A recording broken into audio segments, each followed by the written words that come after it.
보시는 말씀은 신약성경 데살로니가전서 4장 13절부터 18절까지의 말씀입니다. 우리 신약성경 332페이지입니다. 데살로니가전서 4장 13절부터 18절까지 말씀 다 같이 우리 한 목소리로 읽겠습니다.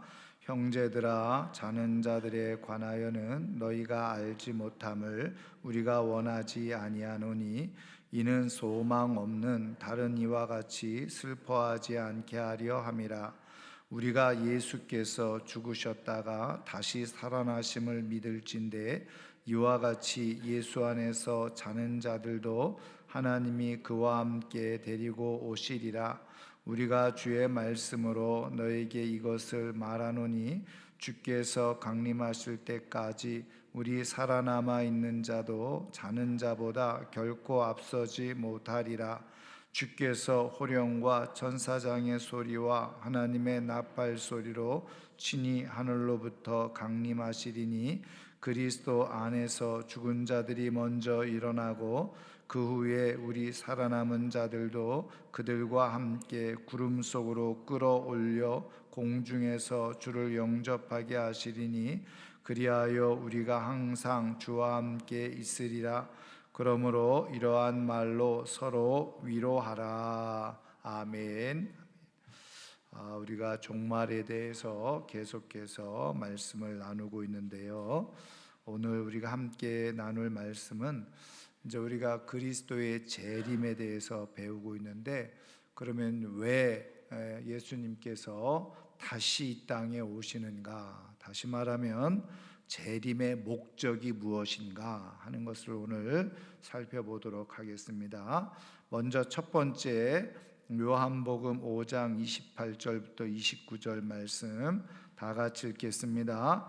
이를 놀랍게 여기지 말라. 무덤 속에 있는 자가 다 그의 음성을 들을 때가 오나니 선한 일을 행한 자는 생명의 부활로 악한 일을 행한 자는 심판의 부활로 나오리라. 아멘. 우리 2번도 같이 읽겠습니다. 데살로니가전서 4장 16절 같이 읽습니다.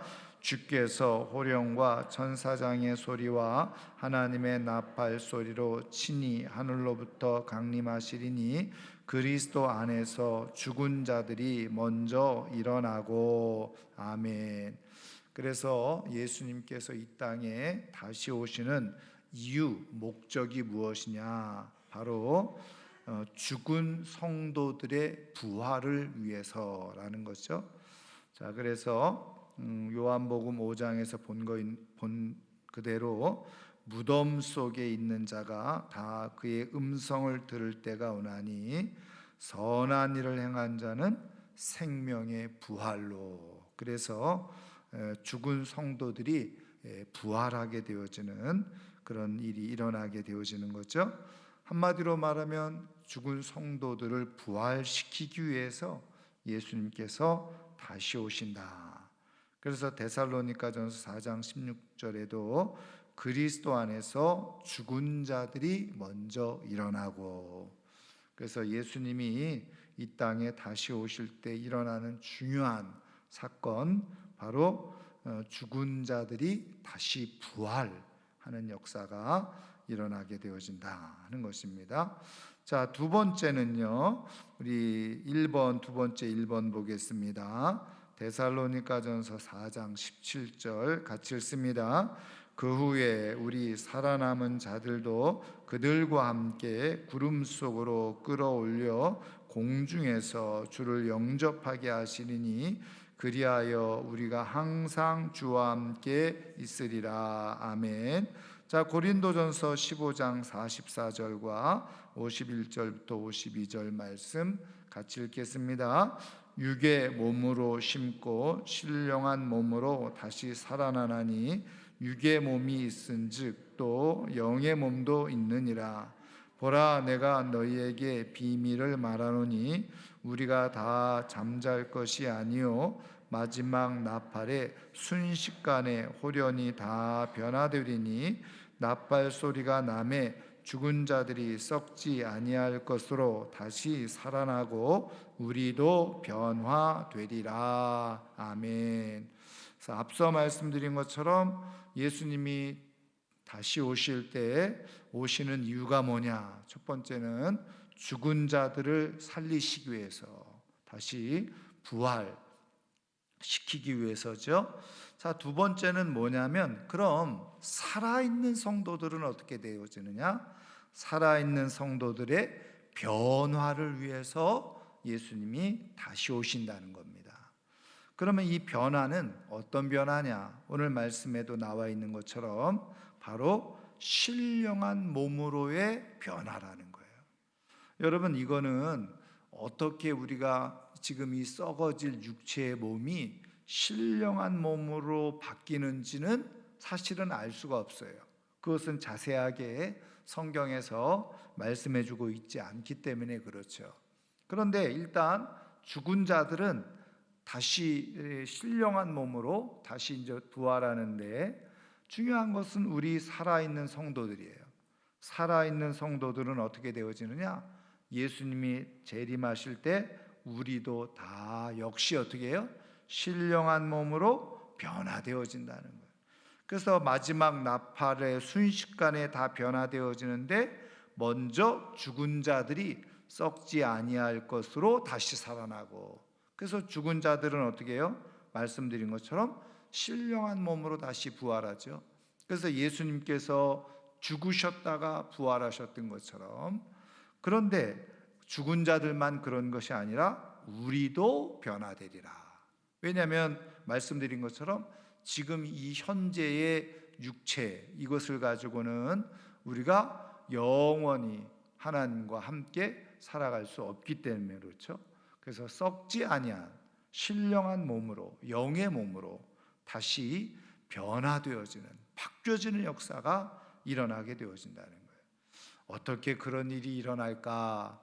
여러분, 죽은 자가 부활하는 것과 마찬가지로 여러분, 살아있는 자의 그런 신령한 몸으로의 변화, 이것은 오직 우리 하나님으로만 가능한 역사인 줄 믿습니다. 그래서 여러분, 그것을 우리가 어떻게 할 수 있느냐? 우리가 이미 지난주 오후 시간에도 말씀을 드린 것처럼 모든 것을 다 누가 만드셨어요? 하나님이 만드셨어요. 그러니까 지금 우리의 이 삶도, 또 새로운 신령한 몸도 하나님이 얼마든지 바꾸실 수가 있다는 거죠.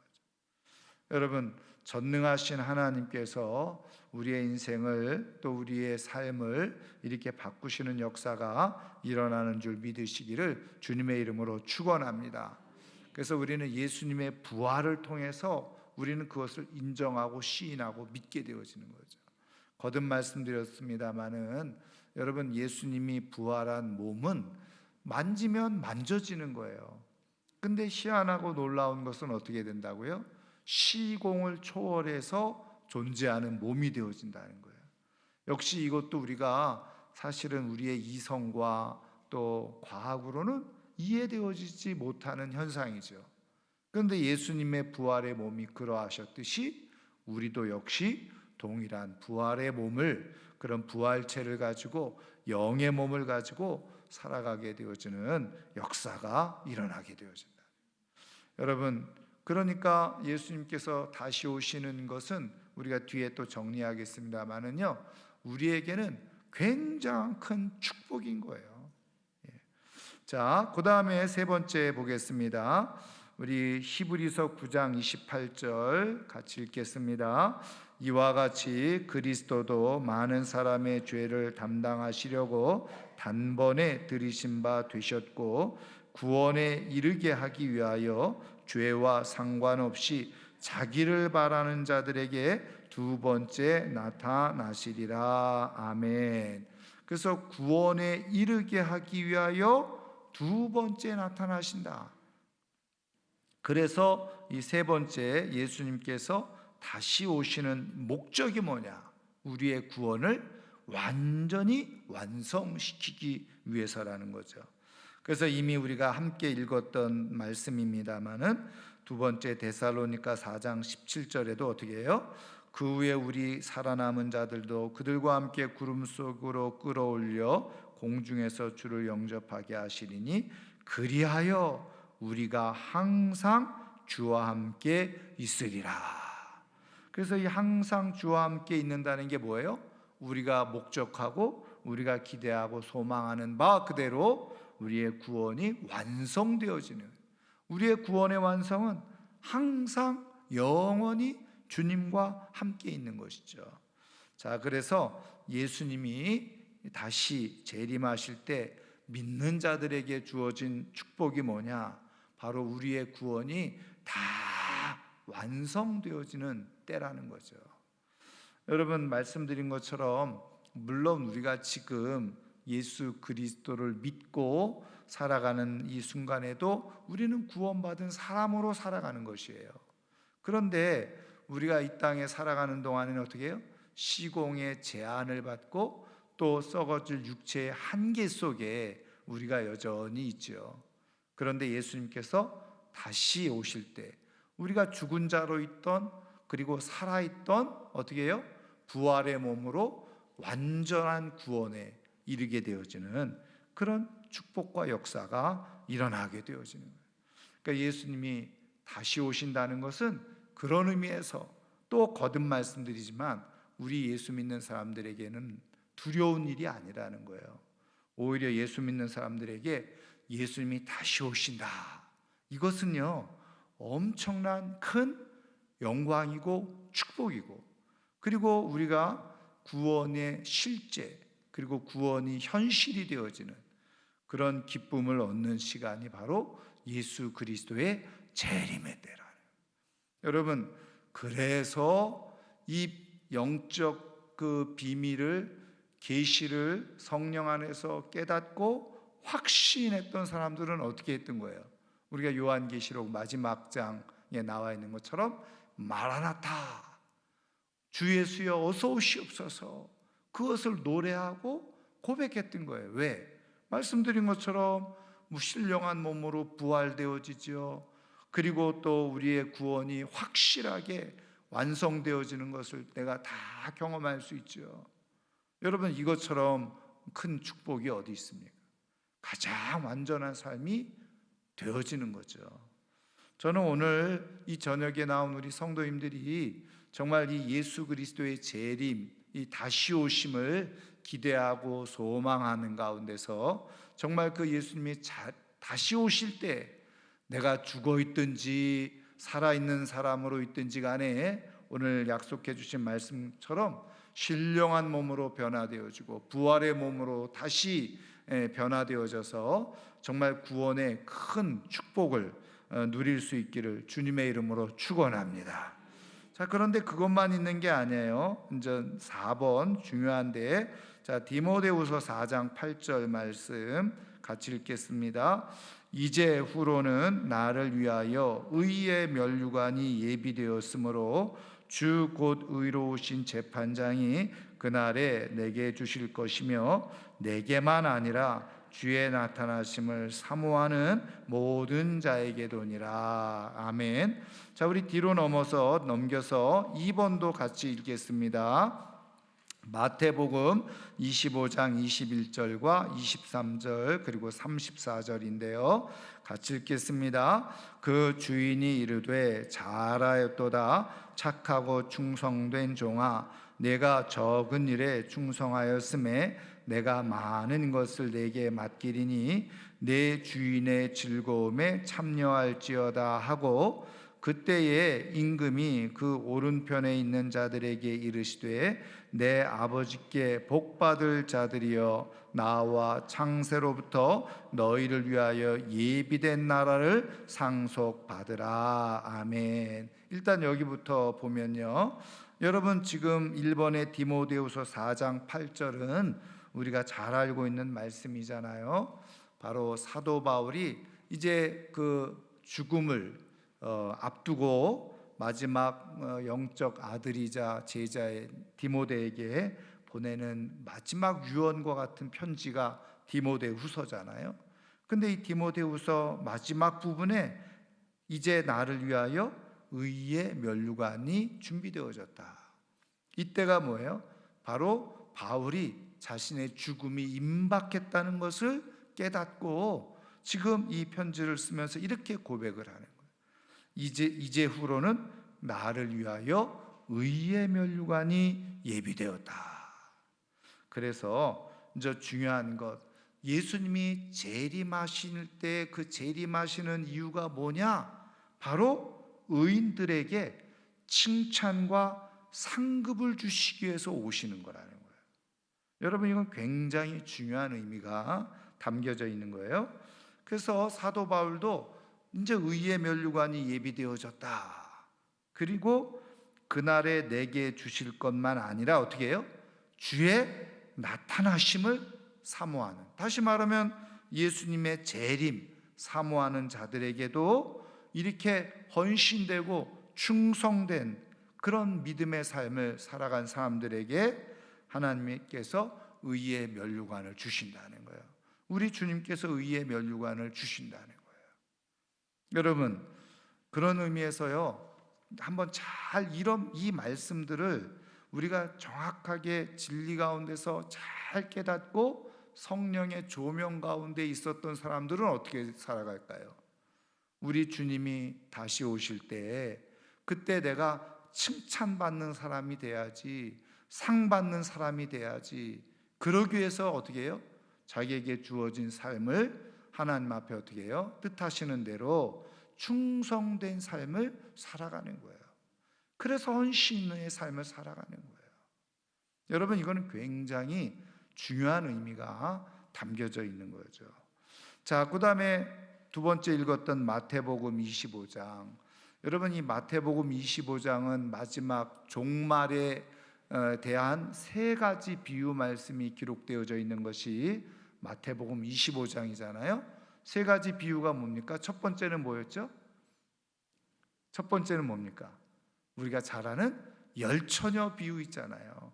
그래서 기름을 준비했던 다섯 처녀, 기름을 준비 못했던 다섯 처녀, 기름을 준비했던 다섯 처녀만이 어떻게 해요?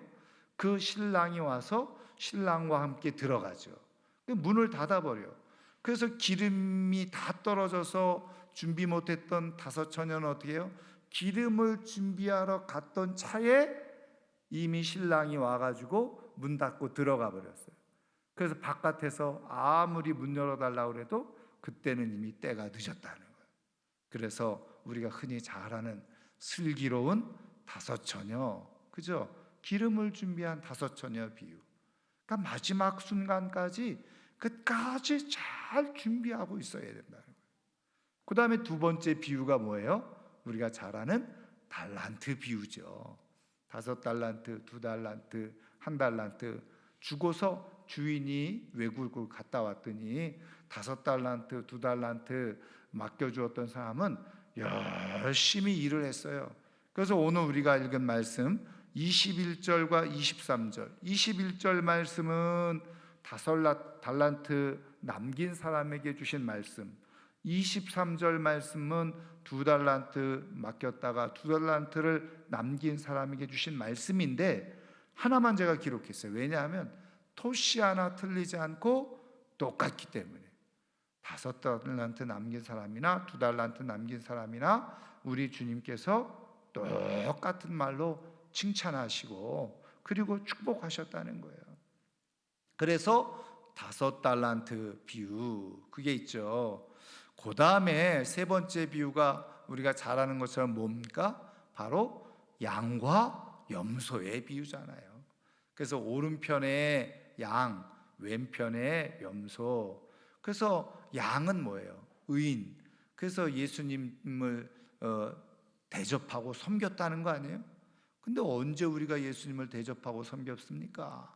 그랬더니 가난한 자들을 위해서, 갇힌 자들을 위해서, 병든 자들을 위해서, 이렇게 나그네를 위해서 대접하고 섬긴 것이 곧 나를 위한 것이다. 그래서 그것이 바로 예수님을 위한 거예요. 그런 사람들, 그런 오른편에 있었던 양과 같은 사람들, 그런 사람들에게 지금 어떻게 해요? 그 주인 예수님께서 축복하시는 내용이라는 거죠. 자, 그래서 말씀드린 것처럼 여러분 마태복음 25장 21절과 23절은 뭐라고 그랬어요? 달란트 비유에서 잘하였도다 착하고 충성된 종아. 그러면서 뭐예요? 네가 적은 일에 충성하였음에 내가 많은 것을 네게 맡기리니 내 주인의 즐거움에 참여할지어다. 그리고 칭찬과 뭐예요? 상급을 더해 주셨다. 여러분, 제가 이 내용 가지고는 뭐 여러 번 설명도 하고 설교도 하고 말씀도 나누었기 때문에 잘 알고 계시리라고 믿습니다만은 5달란트 준 사람, 2달란트 준 사람 차이가 있죠. 그러면 이거는 뭐예요? 이미 우리가 태어날 때부터 뭐 환경적으로 상황적으로 다른 차이가 있다는 거예요. 차등이 있다는 거예요. 그런데 2달란트 받은 사람이 5달란트 받은 사람 보면서 부러워하면서 왜 나는 2달란트밖에 없어? 그러면서 비교하면서 어떻게 해요? 에휴, 주인이 나한테는 왜 이것밖에 안 준 거야? 이것밖에 안 맡긴 거야? 그리고서 그냥 묻어둔 게 아니었다는 거예요. 중요한 건 2달란트 받은 사람도 자기에게 주어진 모든 삶의 상황과 환경에서 어떻게 해요? 말씀대로 최선을 다한 거예요. 착하고 충성된 모습을 가진 거예요.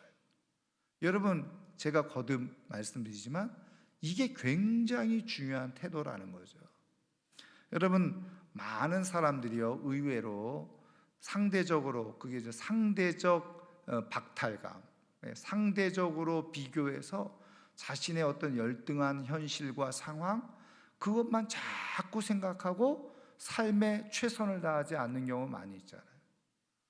여러분, 제가 또 죄송하지만 자꾸 꼰대 같은 얘기 하지만 여러분, 요즘 젊은이들이 왜 자꾸 실망하고 절망하고 일하려고 하지 않아요?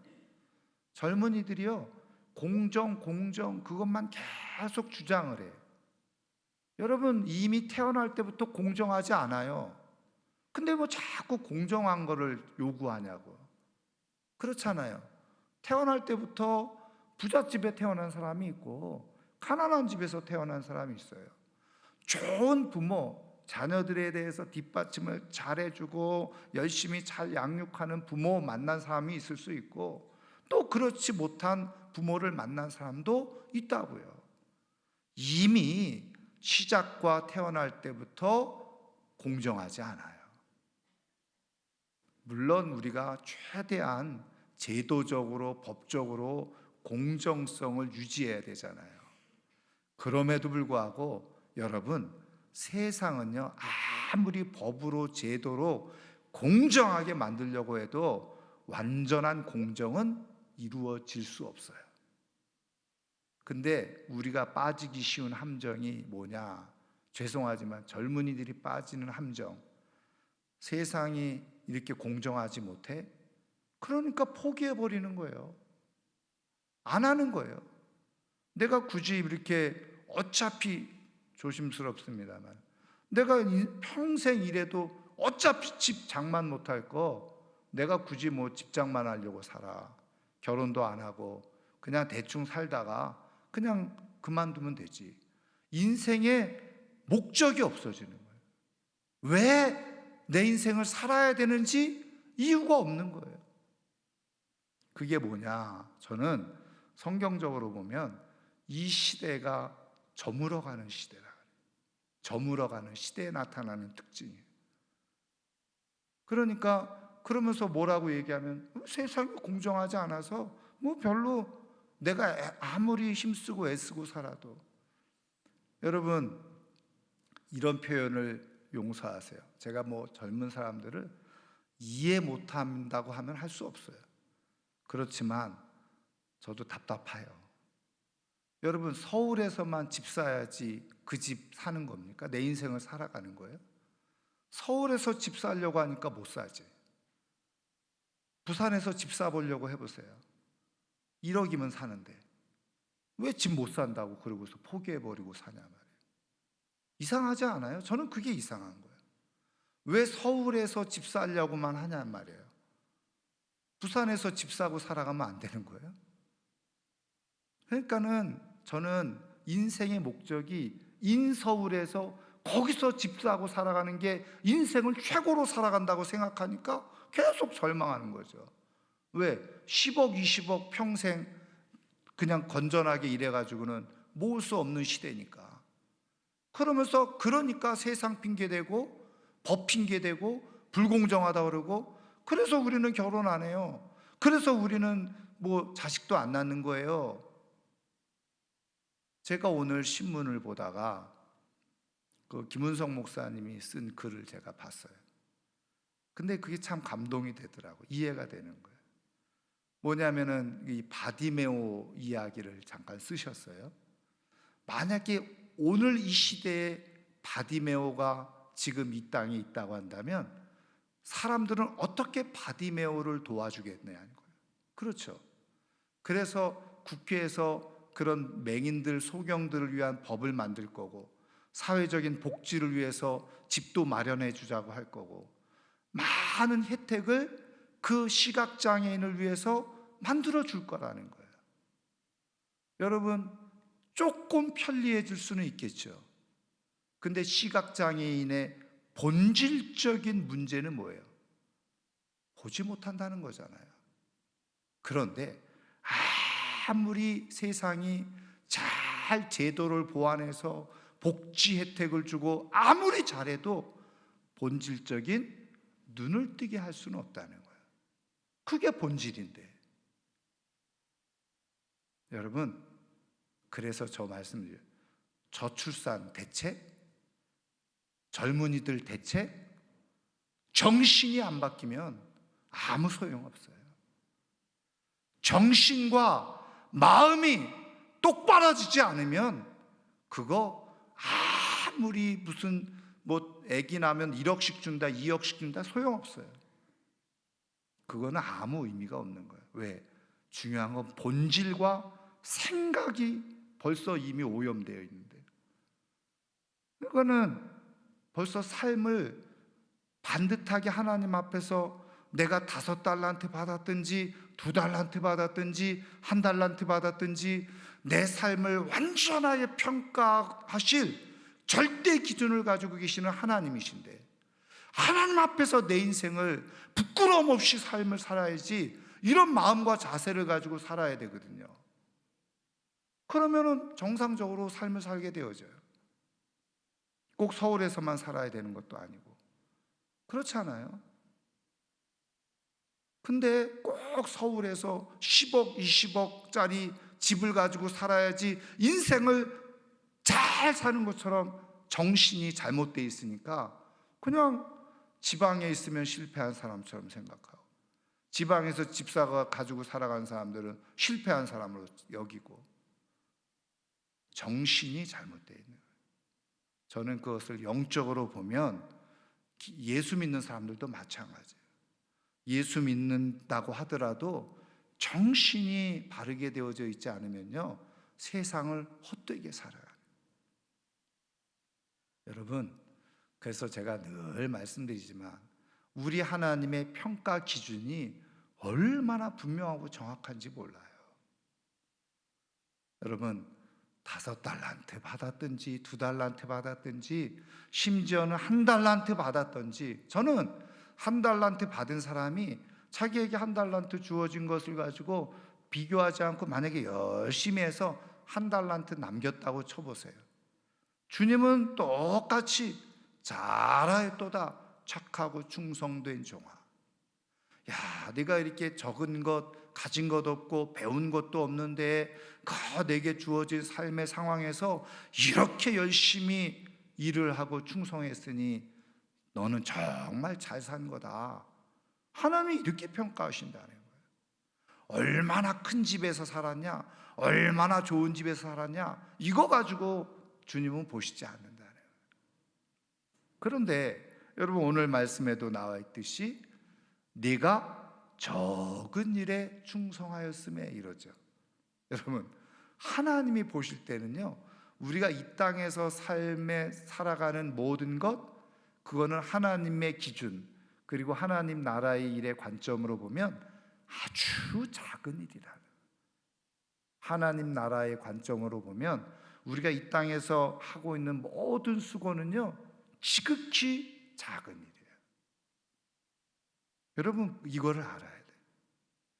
그런데 그 일일지라도 여러분 열심을 다해서 주어진 일을 충성스럽게 감당하며 살아가는. 여러분, 제가 그래서 정말 아쉽고 안타까운 것은 이게 다음 세대에 대한 교육이 뭐냐, 다른 거 필요 없어요. 정신을 바르게 하는 거예요. 정신을 바르게. 정말 하나님이 이 세상의 기준으로 내 인생을 살아가는 것이 아니라 하나님이 주시는 말씀의 기준으로 내 인생을 살아가도록 그렇게 만드는 거죠. 여러분, 그러면 말씀드린 것처럼 꼭 서울에서 10억, 20억짜리 집 안 사도 부산에서 1억짜리 집에 살면서 열심히 내게 주어진 사명을 따라서 그냥 하나님을 섬기고 봉사하고 가족들 사랑하고, 그러면 하나님 앞에 부르심을 받았을 때, 주님이 재림했을 때 착하고 충성된 종아, 이렇게 인정을 받아요. 근데 서울에서 뭐 10억, 20억짜리 그냥 그거 살려고 막 하다가 아유 안 되겠네, 그러고서 삶의 의미를 못 느끼고 그냥 아무렇게나 받은 대로 그냥 마음대로 쓰고 살다가 하나님 앞에 주님이 재림할 때 평가받을 때 뭐예요? 악하고 게으른 종아. 이거 악하고 게으른 종이에요. 여러분, 우리가 이왕에 이 땅에서 예수님을 제대로 믿고 살아간다면 정말 우리에게 주어진 지금 현재 상황과 형편과 처지가 어떠하든지 간에 내게 주어진 삶의 자리에서 잘했다, 착하고 충성된 종아, 이런 칭찬과 축복을 누릴 수 있기를 주님의 이름으로 축원합니다. 그래서 삶의 어떤 형편에 있든지 간에 자기에게 주어진 시간과 삶을 기꺼이 하나님을 위해서 드리며 살았던 사람들은요, 주님 재림하시는 것을 환영하는 거예요. 그래서 마라나타 하는 거예요. 그런데 여러분, 그렇게 살지 못한 사람은 어떻게 될까요? 주님 재림하시면 안 되는데, 지금 재림하시면 안 되는데, 이런 생각을 하고 자꾸 불안한 생각이에요. 주님의 재림이 불안한 거예요. 두려운 거예요. 왜? 착하고 충성된 삶을 못 살고 있으니까. 그런 의미에서 제가도 말씀 여러 번 드렸습니다마는, 저는 제가 감사한 것 중에 하나는 뭐냐, 우리 교회가 뭐 상대적으로 우리 교회보다 더 큰 교회도 있고 많이 모이는 교회도 있고 뭐 예산 규모도 더 많은 교회도 있고 그렇죠. 그런데 제가요, 처음에는 저도 생각이 짧고 미련하고 둔해서 자꾸 그런 거 비교하면서 나도 약간 실망도 되기도 하고 상심도 했었어요. 근데 제가 새벽에 어느 날 기도하다가 하나님께서 이 말씀을 통해서 저를 깨우치시는 거예요. 깨닫게 하시는 거예요. 그래서 제가 한번 저희 교회에서도 말씀드렸잖아요. 우리 교회는 2달란트 받은 교회. 그렇지만 2달란트 받은 교회에서 2달란트 받은 역할을 충분히 우리가 할 수 있는 것을 감당하는. 저는 제가 감히 확신컨대 우리 교회는 2달란트 받은 교회로서 5달란트 받은 교회와 버금가게 똑같이 저는 하나님 앞에 섰을 때 잘했다, 착하고 충성된 종아, 저는 우리 교회를 우리 주님께서 저는 그렇게 평가하시리라고 저는 확신하고 있어요. 여러분, 그러니까 우리 교회에서 정말 작지만 이렇게 함께 최선을 다해서 선교하려고 하고 복음을 위해서 하나님 나라를 위해서 애쓰며 수고하는 것에 대해서 여러분 정말 귀하게 여기는, 자부심을 느껴도 상관이 없어요. 근데 여러분, 아무리 큰 교회 다녀도 여러분 거꾸로 생각해 보세요. 큰 교회 다닌다고 해서 내가 착하고 충성된 종 되는 게 아니잖아요. 큰 교회 다녀도 내가 해야 될 역할을 하지 않아. 여러분, 많은 사람들이요, 물론 다 그런 건 아니지만 제가 큰 교회에 있는 목사님들도 똑같이 얘기 들어보면요, 매일 하는 말이 똑같아. 봉사할 사람이 없다는 거예요. 큰 교회도 똑같아. 봉사할 사람이 없다는 거예요. 이유가 뭡니까? 큰 교회면 큰 교회대로 고민이 있어요. 똑같은 고민이에요. 왜? 사람들이 큰 교회니까 익명으로 그냥 숨어서 예배만 드리고 왔다 갔다 하기를 원하는 거예요. 그러니까 막상 실제로 봉사하려고 하니까 봉사할 사람이 없어요. 저희 교회보다 조금 큰 교회들요, 이미 교회 식당 다 외주업체로 주고 있어요. 저는 우리 교회도 이제 언제 그렇게 될지 모르겠지만 저는 그런 것 자체가 이미 교회의 기능이 조금씩 상실되어져 가고 있는 거예요. 그래서 요즘 젊은 사람들이 그냥 돈으로 그냥 하지, 그리고 말아요. 돈으로 하지. 근데 교회가 가지고 있었던 정말 헌신과 수고, 이런 것을 이제는 잃어버리고 있는 시대예요. 그래서 큰 교회도 봉사할 사람이 없다는 거예요. 왜 그럴까요? 간단하죠. 착하고 충성된 종들이 줄어들어가고 있는 거예요. 사라지고 있는 거예요. 그저 그냥 예배만 겨우 드리고 교회만 왔다 갔다 하고 그러는 것으로만 만족하는. 여러분, 성경은 우리에게 아주 분명하고 정확하게 많은 것들을 말씀해 주고 있잖아요.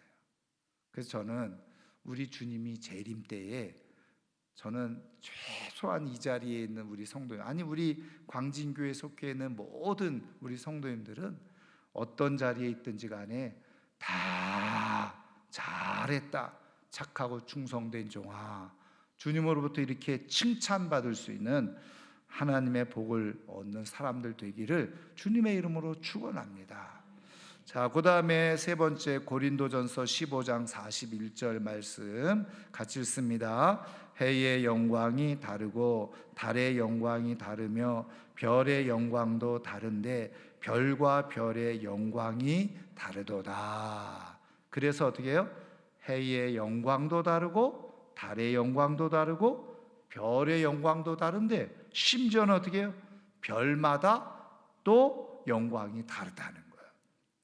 다시 말하면 상급이 차이가 있다. 해의 상급, 달로서의 상급, 별로서의 상급 다르다는 거죠. 그래서 제가 말씀드린 것처럼 여러분, 이 달란트 비유는 차등의 환경에서 수고한 것에 대한 절대평가 하셨잖아요. 그런데 자 보세요. 똑같은 수준에서 상급이 다른 비유의 말씀을 해주셨죠. 그게 뭐예요? 문화의 비유잖아요. 뭐 잘못하는 사람들은 문화의 비유와 달란트 비유가 똑같은 비유라고 오해를 하지만 저는 성경을 묵상하다가 이게 다르구나, 그걸 알았어요. 문화는 뭐예요? 10사람에게 한 문화씩 줬어요. 한 문화씩 줬는데 갔다 오니까는 어떤 사람은 한 문화를 가지고 10문화를 남겼어요. 그리고 어떤 사람은 한 문화를 가지고 5문화를 남겼어요. 그래서 주님이 10문화를 남긴 사람에게는 10고울을 주시더라는 거예요. 5문화를 남긴 사람에게는 5고울을 주시더라는 거예요. 벌써 상급에 뭐예요? 차이가 있잖아요. 저는 그게 뭐냐? 이거예요. 잘 이해를 해보세요. 똑같이 장로가 됐어요. 똑같이 권사라는 직분을 똑같이 얻었어요. 그렇죠? 그거는 똑같아. 집사라는 직분을 똑같이 받았어요. 근데 어떤 권사, 어떤 장로는 충성을 하고 열심히 해서 10문화를 남겼으면 그 사람은 10개의 상급, 10고을을 다스리는 상급이 주어진다는 거예요. 왜? 똑같은 직분을 얻었는데. 그런데 내가 똑같이 수고를 하지 않아. 그리고 심지어는 어떻게 해요? 그 문화의 비유에서도 한문화 받은 사람, 어떤 사람은 땅에 묻어도 그럼 악하고 게으른 종이죠. 내가 장로로, 권사로, 집사로 임직을 받았어요. 근데 아무 봉사도 하지 않은 거야. 그러면 어떻게 되는 거예요? 악하고 게으른 종, 평가받는. 여러분, 그러면 차라리 문화를 안 받는 게 훨씬 낫지 않았을까요? 그렇게 될 바에는. 근데 문화를 안 받을 수 있나요? 우리는 예수 믿는 순간부터 우리는 다 주님으로부터 무엇인가를 받은 사명이 있다는 거죠. 이게 굉장히 중요한 일이에요. 그래서 여러분, 똑같이 별이라도 별의 영광이 달라요. 똑같이 장로라도, 똑같이 물론 목사라도 다 영광이 다른 거예요. 상급이 다르게 되어져 있어요. 저는 이왕 저도 마찬가지고 우리 사랑하는 성도님들이 하나님으로부터 무엇인가 사명이 주어진 자리에 있다고 한다면 기왕이면은 저는 10골을 받을 수 있으면 얼마나 좋아요. 최소한 5골 정도 받아도 괜찮지 않아요? 여러분, 그런 상급이 있기를 주님의 이름으로 축원합니다. 여러분, 제가 그래서 이거는 조금 오해가 없으시길 바라는데, 여러분, 이 땅에서요 예수 믿는데 내 지금 삶의 상황이 굉장히 힘들고 어려워. 저는요 그런 사람일수록 하나님의 일에 올인해야 된다는 거예요. 어차피 이 땅에서 내가 막 아무리 애쓰고 살아도 이 땅에서 다른 사람보다 멋지게 그냥 살아갈 수는 없잖아요. 그러면은 최소한 내가 주님이 재림할 때, 하나님 앞에 섰을 때 하늘에서 상이라도 많아야지. 그런데 어떻게 해요? 가만히 보면 오히려 없다고 더 안 하고 안 하려고 하고. 여러분, 이런 진짜 비밀을, 영원한 세계에 하나님이 약속해 놓으신 비밀을 잘 깨닫고 분별하면, 아, 내가 그래, 이 땅에서는 비록 남들 볼 때 초라하게 사는 것처럼 보이고 없는 것처럼 보이지, 그래도 내가 하나님 앞에서는 그래, 내가 상을 받아야 되지 않겠나. 그러면서 오히려 없는 가운데서도, 힘든 가운데서도, 시간 없는 가운데서도 시간을 쪼개서 기도하고 시간을 쪼개서 내가 봉사하고 그래야지 뭔가 남길 게 있잖아요. 그런데 이 땅에서도 없다고 안 하고 시간 없다고 안 하고 있다가 악하고 게으른 종 되는 것, 그건 조금 벗어날 수 있을지 몰라. 그런데 하나님 앞에 상이 주어질 때, 성경에는 없지만 개털 모자 쓰면 어떻게 되겠냐. 다른 사람들은 다 면류관 쓰고 있는데 이 땅에서도 초라하게 살다가 천국에서도 하나님 앞에 받은 것이 없어 개털 모자 쓰고 있으면 그게 얼마나 불행한 일이에요. 이 땅에서 조금 부족했으면 하늘에서는 그래, 내가 조금 상을 받아야지, 그래야 하나님이 주시는 상이라도 내가 받아야지. 여러분, 영적인 눈을 뜨고 살아야 돼요. 그러면 여러분 정말 하나님이 약속한 말씀 그대로 하늘에 하나님께서 주시는 별의 영광이 주어지는 거예요. 저는 정말 없으면 없을수록, 힘들면 힘들수록 더 정말 주님을 가까이 하고 주님의 일에 내 삶을 들여서, 어차피 없는 거 그렇잖아요. 그냥 주님께 내가 모든 것을 맡기고 내 삶을 사는 거예요. 하나 없어도 둘 없어도 상관없으니까. 그런데 없다고 더 자꾸 움켜잡아요. 그래가지고 생활이 좀 나아집니까? 그래가지고 집 한 칸 더 마련합니까? 다 소용없어요. 그래서 이 영적 비밀을 아는 사람들은 제가 늘 말씀드린 것처럼 과부가 2 렙돈을 다 드린 거예요. 그래서 예수님이 그냥 바리새인이 와서 엄청난 11조를 하는 것보다 과부가 두렙돈 드리는 걸 더 예수님이 잘했다. 이 사람이 하나님 앞에 더 많이 드렸다. 인정하시잖아요.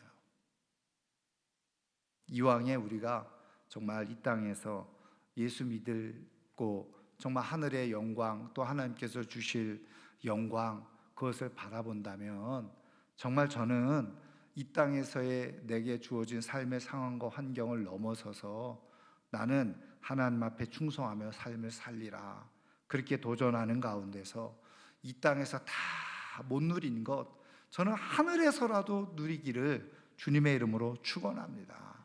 근데 중요한 것은 이 땅에서 아무리 세상에서 최고급으로 가장 화려하게 살았던들 하늘에서 가장 저는 부족한 모습으로 사는 거에 비하면 이 땅에서 화려하게 사는 거 아무 의미가 없다는 거예요. 비교할 수 없어요. 이게 진리고 비밀이에요. 그러니까 여러분, 그 비밀을 아는 사람들은 어떻게 해요? 그냥 하나님 앞에 충성하면서 삶을 살아가는 거죠. 우리 모두가 다 하나님 앞에 끝까지 충성할 수 있기를 주님의 이름으로 축원합니다. 자, 다섯 번째 보겠습니다. 다섯 번째 1번 데살로니가후서 1장 7절부터 9절 같이 읽습니다. 환난을 받는 너희에게는 우리와 함께 안식으로 갚으시는 것이 하나님의 공이시니 주 예수께서 자기의 능력의 천사들과 함께 하늘로부터 불꽃 가운데 나타나실 때에 하나님을 모르는 자들과 우리 주 예수의 복음을 복종하지 않는 자들에게 형벌을 내리시리니 이런 자들은 주의 얼굴과 그의 힘의 영광을 떠나 영원한 멸망의 형벌을 받으리라. 아멘. 자, 요한계시록 20장 10절과 21장 8절 같이 읽습니다. 또 그들을 미혹하는 마귀가 불과 유황못에 던져지니 거기는 그 짐승과 거짓 선지자도 있어 세세토록 밤낮 괴로움을 받으리라. 그러나 두려워하는 자들과 믿지 아니하는 자들과 흉악한 자들과 살인자들과 음행하는 자들과 점술가들과 우상 숭배자들과 거짓말을 하는 모든 자들은 불과 유황으로 타는 못에 던져지리니 이것이 둘째 사망이라. 아멘. 예수님의 재림의 목적은 뭐냐? 악인의 심판과 더 나아가서 어떻게 해요? 악의 최후, 악까지도 다, 사단 마귀까지도 다 유황불에 심판하시는, 우리랑 상관없는 이야기지만 그러나 여러분 굉장히 중요한 의미가 담겨져 있는 거죠. 예수님의 재림은 모든 악과 악인에 대한 심판. 여러분, 그런 의미에서 우리가 이렇게 예수 믿고 살아가고 있는 것은 큰 은혜고 복인 거죠. 자, 그 다음에 여섯 번째 로마서 8장 21절 같이 읽습니다. 그 바라는 것은 피조물도 썩어짐의 종노릇한 데서 해방되어 하나님의 자녀들의 영광의 자유에 이르는 것이니라. 아멘. 자, 이사야서 11장 6절부터 9절 같이 읽습니다. 그때 이리가 어린 양과 함께 살며 표범이 어린 염소와 함께 누우며 송아지와 어린 사자와 살찐 짐승이 함께 있어 어린아이에게 끌리며 암소와 곰이 함께 먹으며 그것들의 새끼가 함께 엎드러지며 사자가 소처럼 풀을 먹을 것이며 젖먹는 아이가 독사의 구멍에서 장난하며 젖된 어린아이가 독사의 굴에 손을 넣을 것이라. 내 거룩한 산 모든 곳에서 해됨도 없고 상함도 없을 것이니 이는 물이 바다를 덮음같이 여호와를 아는 지식이 세상에 충만할 것임이니라. 아멘. 한마디로 말하면 모든 만물, 피조물이 완전히 회복되어지는, 그래서 하나님께서 애초에 창조하셨던 그 선하고 아름다운 모습, 그것이 마지막 회복되어지는 것을 말씀하고 있는 거예요. 자, 그 다음에 7번 보겠습니다. 요한계시록 11장 15절 말씀 같이 읽습니다. 일곱째 천사가 나팔을 불매 하늘에 큰 음성들이 나서 이르되 세상 나라가 우리 주와 그의 그리스도의 나라가 되어 그가 세세토록 왕노릇 하시리로다. 아멘. 그래서 예수 그리스도께서 왕으로서 완전한 통치가 임하는 때, 그것이 바로 예수님이 재림하시는 목적이라는 거예요. 예수님이 왕으로서 완전히 통치하시기 위해서 재림하시는 거예요. 자, 요한계시록 21장 1절과 2절 그리고 22절부터 24절 같이 읽습니다. 또 내가 새 하늘과 새 땅을 보니 처음 하늘과 처음 땅이 없어졌고 바다도 다시 있지 않더라. 또 내가 보매 거룩한 성 새 예루살렘이 하나님께로부터 하늘에서 내려오니 그 준비한 것이 신부가 남편을 위하여 단장한 것 같더라. 성 안에서 내가 성전을 보지 못하였으니 이는 주 하나님 곧 전능하신 이와 및 어린 양이 그 성전이심이라. 그 성은 해와 달의 비침이 쓸데없으니 이는 하나님의 영광이 비치고 어린 양이 그 등불이 되심이라. 만국이 그 빛 가운데로 다니고 땅의 왕들이 자기 영광을 가지고 그리로 들어가리라. 아멘. 그래서 그리스도께서 왕이 되셔서 완전히 그리스도의 통치가 이루어지고 하나님 나라가 완성되어지는 그것이 바로 예수님의 재림의 목적이라는 거죠. 그래서 앞서 말씀드린 것처럼 정리하면 간단해요. 예수 그리스도를 믿는 사람에게는 예수님의 재림이 뭐예요? 영광과 축복과 환희의 때죠. 그러나 믿지 않는 사람들에게는 심판의 때죠. 그리고 예수님을 잘 믿는 사람, 충성한 사람에게는 칭찬과 상이 있는 때지만, 똑같이 예수님을 믿어도 충성이 없었고 땅에 그냥 사명을 묻어두었던 사람들은 다 어떻게 해요? 슬피 울며 이를 가는 그런 불행한 때, 그게 바로 예수님의 재림의 때라는 거예요. 첫 번째는 우리가 예수 믿어서 정말 예수님이 재림하시는 것이 우리에게 기쁨과 영광과 그리고 환희의 때가 되어지고, 더해서 우리가 예수 믿는 사람으로서 끝까지 믿음을 가지고 맡겨진 사명, 책임을 감당하고 사명을 감당해서 하나님 앞에 칭찬받는 착하고 중성된 종으로서 우리에게 주어질 영광이 정말 더 좋은 영광으로 누릴 수 있는 하나님의 사람들 되기를 주님의 이름으로 축원합니다. 오늘 말씀을 생각하면서 우리 시간 한번 같이 기도하기를 원하는데요. 하나님, 내가 예수님의